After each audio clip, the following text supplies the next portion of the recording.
I find it insane, like how we're handing over large sums of money. Like I'm trying to think, like we pay what 15 euros between the two of us every month for the year. That's what, a couple of hundred euros a year between us for Spotify. Like that adds up, and like we're not owning anything. Like we only have access to this music whilst we continue to pay for it. The day that I cancel my Spotify subscription, I've got no access to music because I gave away my CDs. The same is true of Netflix and other films and series streaming platforms that I spoke about a couple of weeks ago, Disney Plus, HBO, and all of that.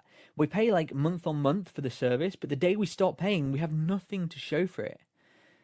I guess with Netflix, like, unless you're going to watch the same movie or series over and over again, like, I don't know, Friends.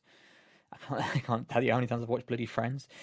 I guess it doesn't really matter. Like, there's probably millions, if not billions, of people over the world with shelves full of Blu-rays and DVDs that they've watched once and they'll probably never watch again. Like, there's very few films and movies that I watch repeatedly.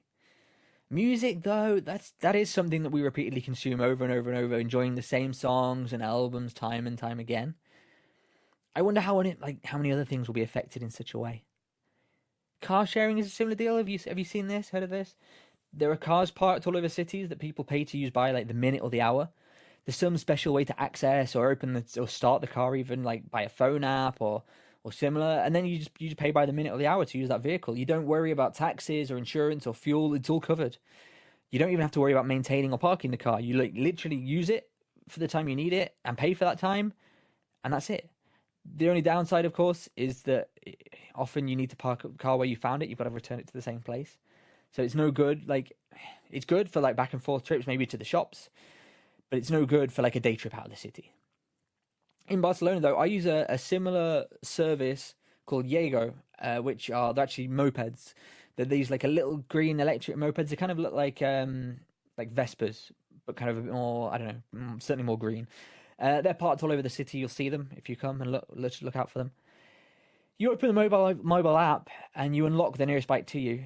And in the top box there's a helmet which you can put on, and away you go. And they charge about 20 cents per minute, so you can easily zip across the city from one end to the other for about 10, 12 euros, if depending on the traffic.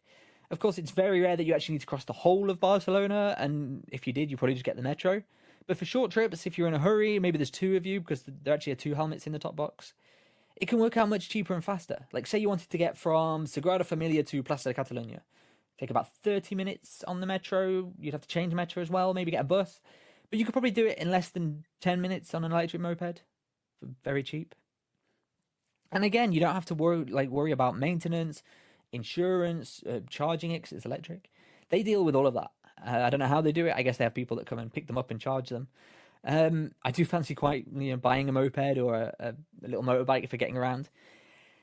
But Jago serves as a convenient and cheap enough alternative for getting about now.